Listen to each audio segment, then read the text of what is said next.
Exactly. I heard the sound of a child from the basement, I think. Don't have a child. Oh, Excellent. All right, I'm going to go set up my kid, probably with a cult book or toy. So, and I'll be right back. I'm lousy at when it comes to advancements myself. I have stopped right now. I'm more like I have been more like, yeah, you should have an advancement now, something like that.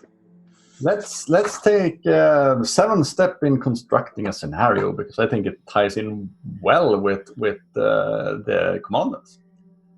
All right, my fellow cultists and everyone else not able to join us tonight. Today, you find yourselves equals, for we are all equally blessed. For I have the pride, the privilege, nay, the pleasure of introducing to you a writer among writers, a writer who has been writing for a while, Nallo. Thank you. This sounds like an intro to an old Monty Python sketch. I want. I thought it might be nice. I don't know. This amazing entertainer, and was just dragged on, and then you hear like, he couldn't come. Thank you very much. It's very nice to be here in this dark Swedish night. Lights. It's not that dark. Like I just... as usual, it's not as dark. It's not winter, then it's dark always. Darkness, endless.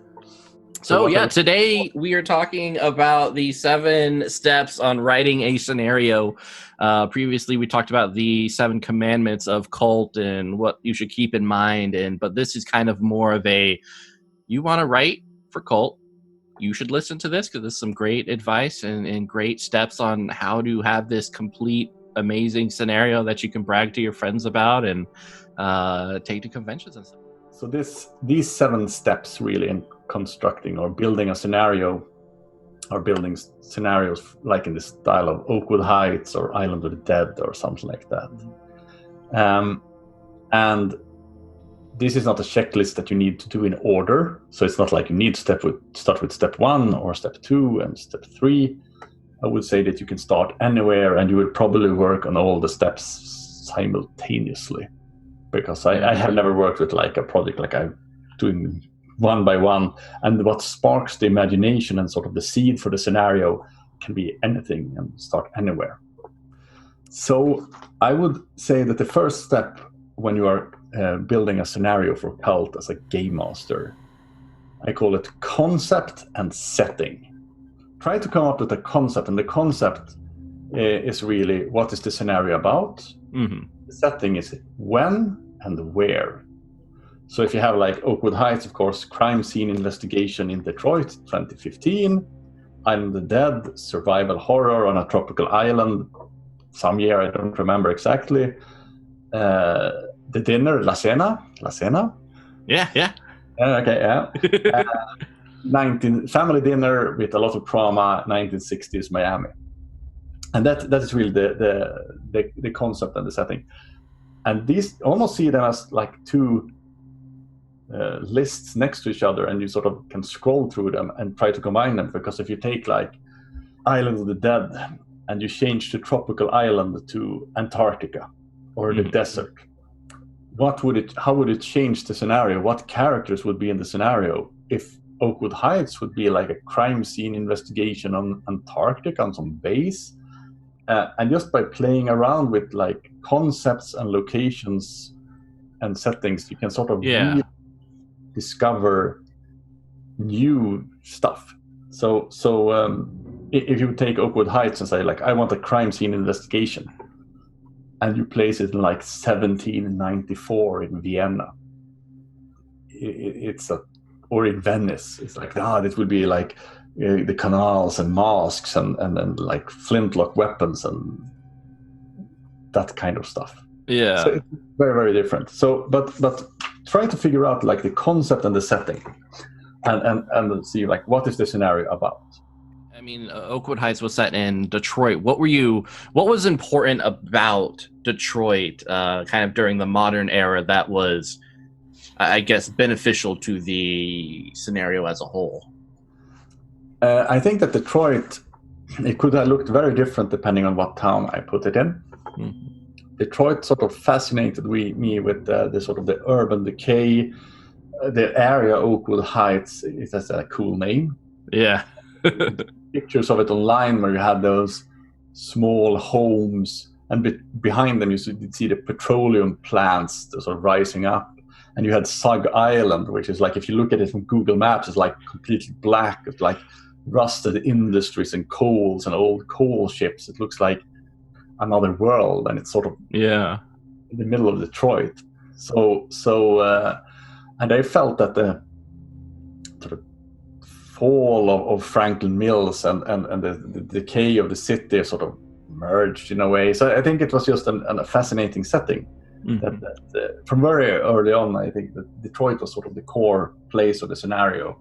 Before I even knew, I was just looking at the map and like, oh, Oakwood Heights, that's a cool name, and that's why the scenario is called Oakwood Heights. Yeah, I knew I wanted to make it into a crime scene investigation because I knew I wanted to make a railroaded scenario. But very early on, I knew I wanted to use Detroit because it's a city that had at that time it hadn't been used in that many books, role-playing game books that I had read at least. That too is the scenario theme. The theme is sort of what is the underlying theme of the scenario? What is the scenario really about? Mm-hmm. And I think the theme is good to know because it keeps you aligned when you're creating the story. It's sort of that it aligns your ideas and thoughts. When you are sort of making decision, you can always lean back to what, like, okay, what is the theme of the scenarios? If you have like the theme rebellion or revolution. Okay, revolution is the theme. Okay, how should this character be framed? What should the location be here? So the theme is something that you have like in the background and sort of like should flow through everything. It doesn't need to flow through exactly everything because then it might be like too extreme. So it's like, I think it's always tricky when you are sort of, the theme should be there, but if you push a sort of agenda too hard, like it can sort of it can ruin the scenario. I think a good example, perhaps not thematically, but I think it's thematically, and some people might be upset, but sometimes there are these like Christian movies, movies. I did watch one with Nicolas Cage. He was an airline pilot, and a lot of people disappeared, and it was like the end of the world. Oh, I think it was Left Behind. Yes, Left Behind, exactly. And I know it's a book series of that as well. It could have been an interesting concept, but theme was so pushed so hard. It was always like Christ, and then it was a monologue about like, oh, Jesus and all that. So it sort of destroyed the whole enjoyment. Yeah. Because the purpose was not really to make any good movie. It was like, preach about Jesus.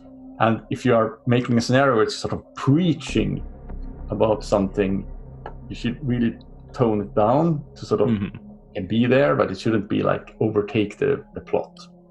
Yeah, so it's a flavor.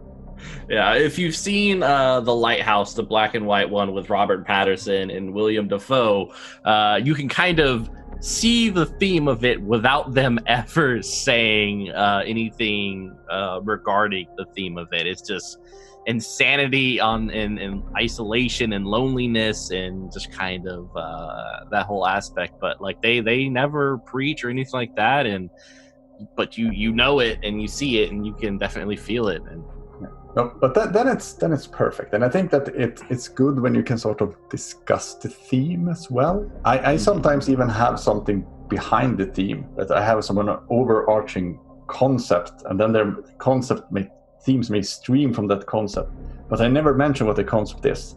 It's just there for me to know. So when I write things, I sort of it's this. So one thing that for me at least, I often never know what the theme is when I start writing. That is something that always comes after a while when I sort of realize. Interesting. when did you realize? I mean, first, what do you think is a theme for Oakwood Heights, and second, when did you realize that was possibly the theme? The theme for Oakwood, they're written in the scenario. I spelled them out. Perhaps they are not the best themes actually, but the two themes are, in a broad sense, like the relationships, dysfunctional relationships between a parent and children. That sort of goes through all the characters in one way or another, and then it's also affirmation, to be looked at, to be sort of appreciated, and that also goes through this. All the characters sort of wants to be sort of have this like approval and be liked, and I guess it's like you can tie it to the relationship with parents as well, that you want to be loved and cared for and seen, and that's very much tied to Franklin Mills' story as well. So it's really about like dysfunctional family relationships in a way. I just would want to say that about themes before I go to that some of the higher powers almost have themes of themselves, like Satariel has the power of the principle of exclusion, and when you add that to the scenario, it sort of merges in with the theme. But step number 3, it's the plot. It's sort of, what is the story about? And again, Oakwood Heights, well, the plot of Oakwood Heights is really, it's about Franklin Mills, who tries to flee from his fate, which is to be taken by a Nephirite after his death. That's sort of the plot. He tries to escape his fate, and he does horrible things to do it. And then the players undo everything by mistake. La Cena is a family in Miami that longs for their lost son, and they have a lot of sort of longings and broken feelings, and that sort of creates a dream creatures that comes to visit them.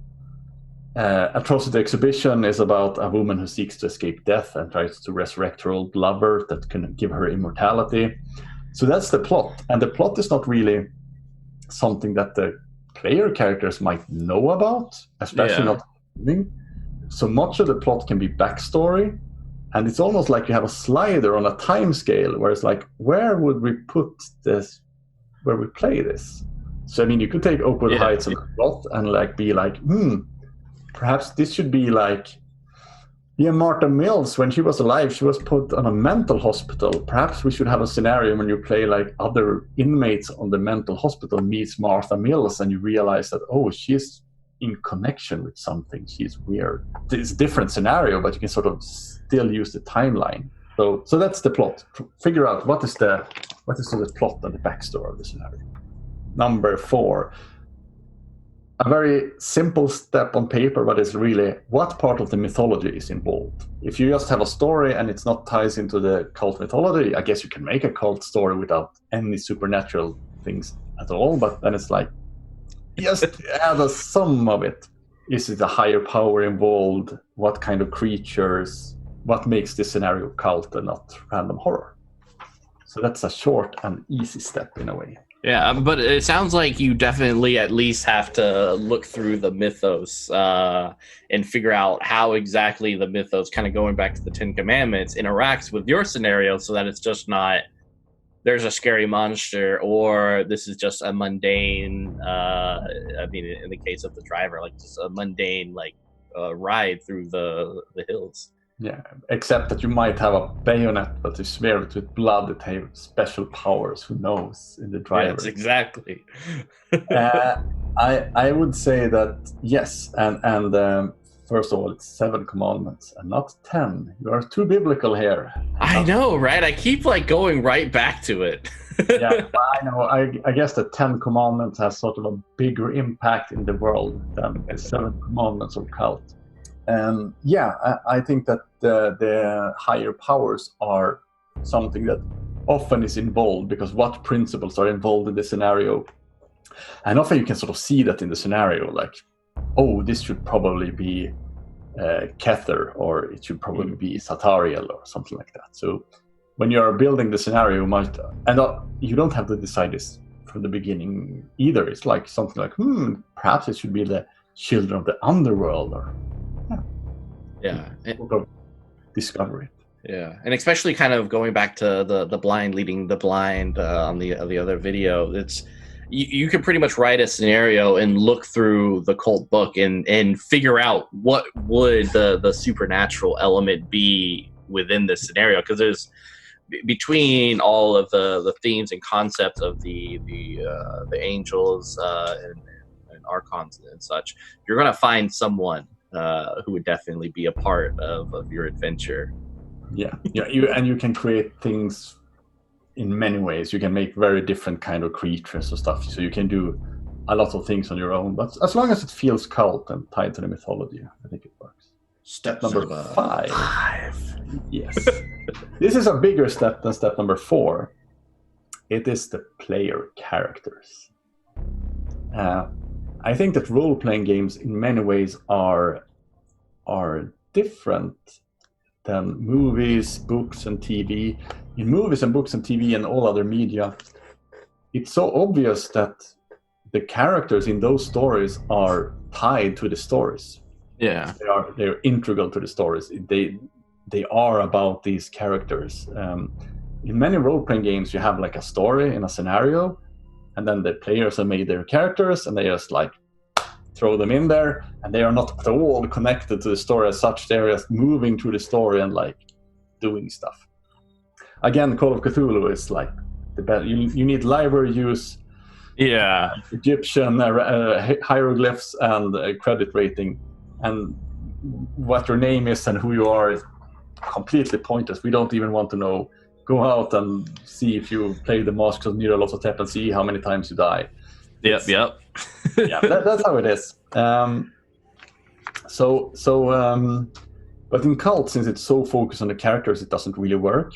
And in this kind of scenario, you can really go two steps. You can either you as a game master for the scenario write the characters completely by yourself, tie them to the scenario, like in Oakwood Heights, where you're like, here is your character, or pick one.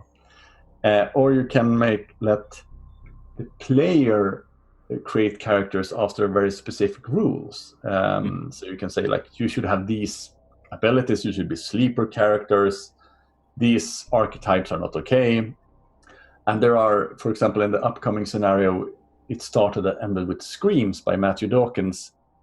The whole first part is a character creation. You don't use anything of the core rules. It's like, do these steps, assign the attributes, choose advantage, what kind of character are you, because it's so tied to the scenario in itself. So experiment with that. And here I think you as a game master should really play around with the rules when you're building a scenario. Don't care anything about the archetypes and like how many advantages, disadvantages. Do whatever you want, what feels right for the scenario. You can come up with new advantages, you can, tweak things. So shape them to the scenario, I would say. Yeah. But keep the player characters aligned with the scenario you're creating. I also would say that remember to give the player characters motivations. So when you give a finished, a pre-made character, a player can see like, oh, this is what my character wants to do. This is what my character is interested in. That can sort of trigger scenes with other characters, give them a direction. So you don't get a character and it's like, oh, I don't know what to do.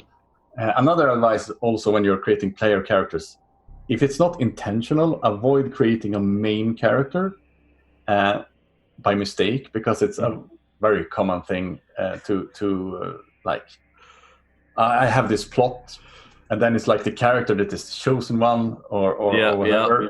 And then it's like everything sort of centers around the character, and the other characters are just like hang-arounds. And I mean, it can work, especially, but then it should be intentional. But I think it's good to sort of spread it out so all characters have part of the plot and they have something to do and they have sort of a direction. Yeah. So it's not like, oh, I have like this center character and everything sort of the player for that character needs to do everything right so that the story moves along, and the other ones are just like, yeah, we're hanging along. Yeah, but I think this is something that is super common. I remember we played Mikael and Gunilla, first edition of Kult. They created a scenario for GothCon, Mm-hmm. And they also had what I would say is the same problem. It was like, yeah, but everything is about this character. If this goes to sort of a player that doesn't really play this character that way, the whole scenario will fall apart.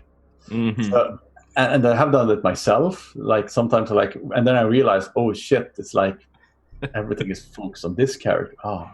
And the last thing about player characters is that make sure the characters are tied to the theme and to the plot, because there is a magic that happens when sort of the player characters work with the inner logic of the scenario. So you have made a scenario, and the player character sort of moves with the scenario without force.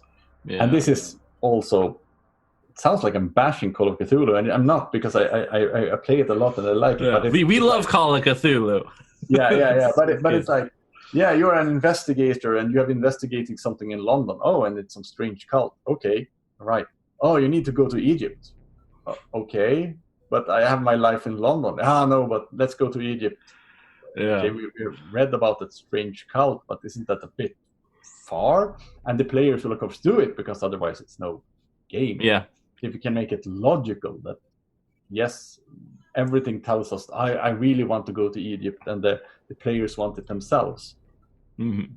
Then you have this perfect alignment. You don't really force it, and you can see this in movies as well, when the screenwriter like, this is the plot, and then the characters should follow the plot, and you're like, but the character motivations, how are they aligning with this? Why are they going here?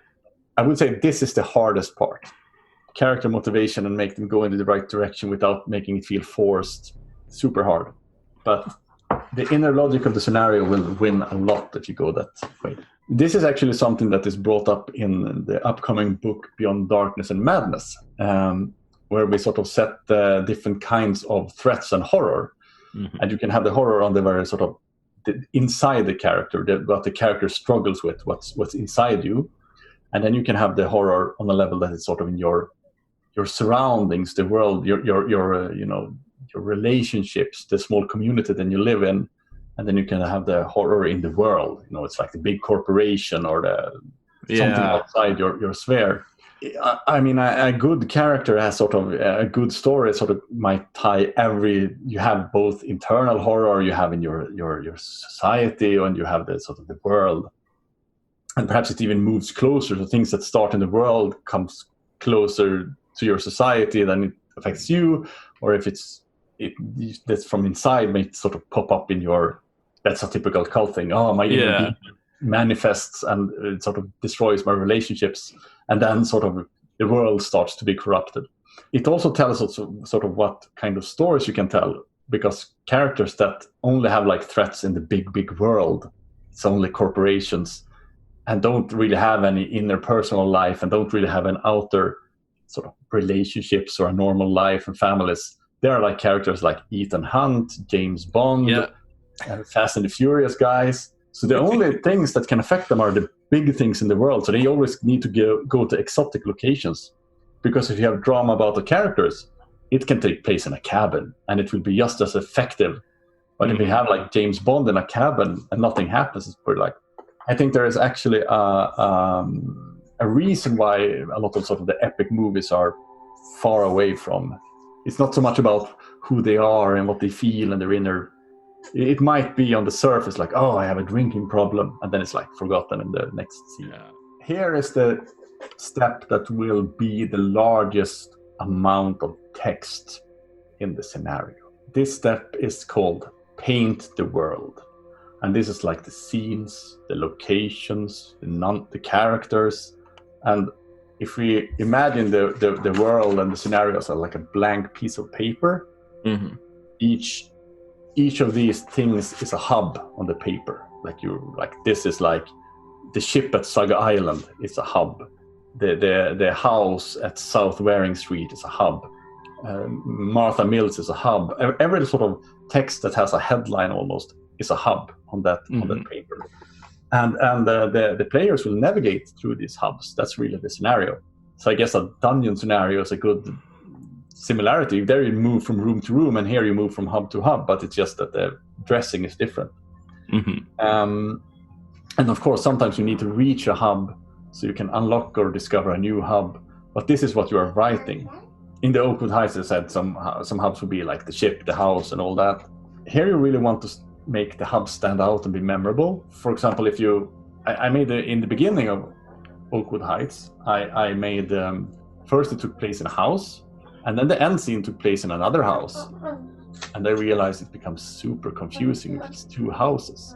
So I moved it to a ship just because to try to sort of in the player's mind become different. Try to make those hubs memorable, and here again try to make the character motivation lead them to these hubs. Mm-hmm.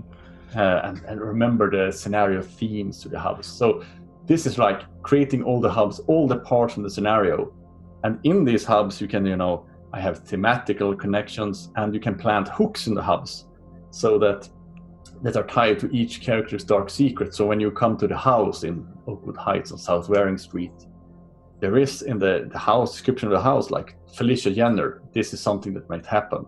Yeah. Eden Kostroff, this might happen. So there are individual connections to the houses. So it's a lot of writing and rewriting and adding things and tweaking things and sort of giving the game master the tools. So when a player reaches this hub, there are things there to use. And you only need to make the central hubs, because then the game master will improvise the rest. So if they stop at the gas station, the game master will improvise the gas station hub and the gas station attendant and what happens there. And if that hub becomes really important because it's a fun place, then it will be more a permanent hub that you want to write down and describe. So I think that thinking about it as hubs and like what will they contain and how do we make them stand out from each other and how do we make them memorable is yeah. I think that definitely helps kind of organize the space or the paint that you're on that white canvas as you kind of fill in the areas around the hubs. And by the time you're done with it, it's kind of this full canvas, hopefully. Yeah, exactly. And it's sort of the intrigue. And when you're crafting a campaign in Kult, then you are making an intrigue map with all the characters and locations. In the scenarios, we're not sort of painting it out, but it's still there. So it's... Mm-hmm. And I often make a mind map myself and sort of see like, is this connected in a good way or not? The last and 7th point is actually very short and very simple. And it's really to give an extra thought when you're crafting the ending of the scenario. What are possible different outcomes? Of course, you're playing with a group of players that can go berserk and do weird things. I have played with a group that never came to the ship when it was Oakwood Heights. They never came to the ship. They stayed in the house the whole time. I'm like, oh my god. But give the game master different alternatives, like different possible endings, so the game master can read them and like, and then improvise from that. So those are really the 7 steps on building a scenario. And you don't work with them step by step. You do them simultaneously, and you go back to it. And I would also say that when the first draft is finished, it can be a skeleton. You should play test it, because you will find out a lot of stuff when you're play testing it, and see that some scenes doesn't work. Some scenes should be, moved around. And you want to add things. You want to change the location. And you can also let the player read it and give feedback. So I think that just because you have finished the first draft, the scenario isn't finished. You have finished one draft of it, and then you need to sort of work with it and test it. But then you have at least something to sort of test with. Yeah. How many drafts and play tests did you go through before you abandoned Oakwood Heights? Probably 6 or 7 drafts, I think. Some things changed a lot several times, but it's and playtest I did quite a lot because we ran it on a convention, so it's a lot of playtesting during that one, and I tested it several times with different groups, and had different outcomes.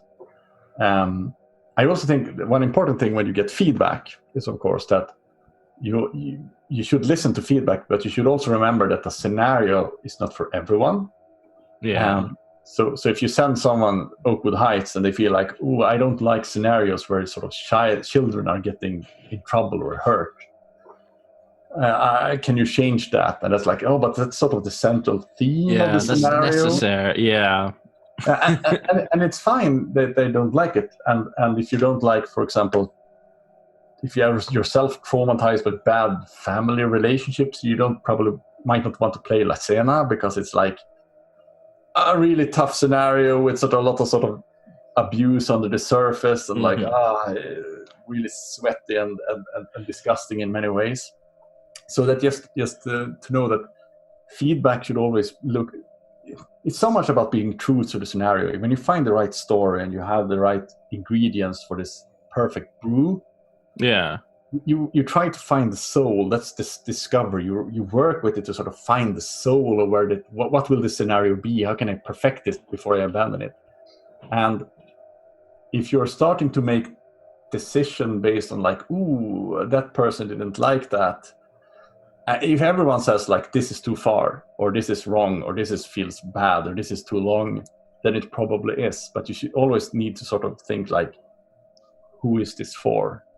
Yeah. And you always need to kill some darlings when you're writing a scenario. Even if you have like, oh, this scene is so good. Oh, it's such a good and creepy scene.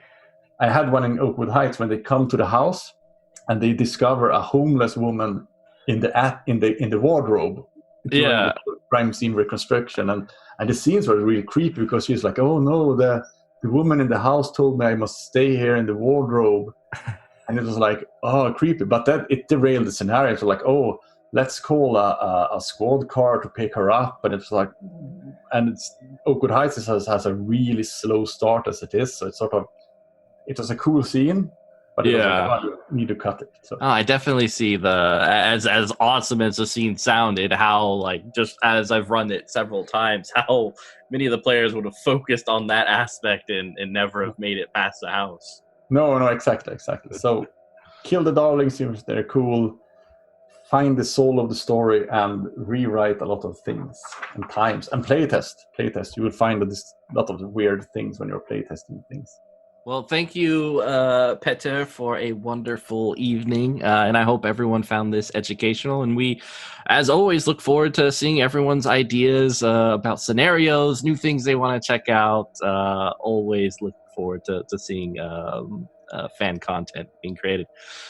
And I should say that on the webpage, our homepage, cultdivinitylost.com, there is a lot of scenarios you can download for free. Just download them and read them. And I think that they can be a really good way to see how you do it. And I'm not saying that this is the way you have to write scenarios.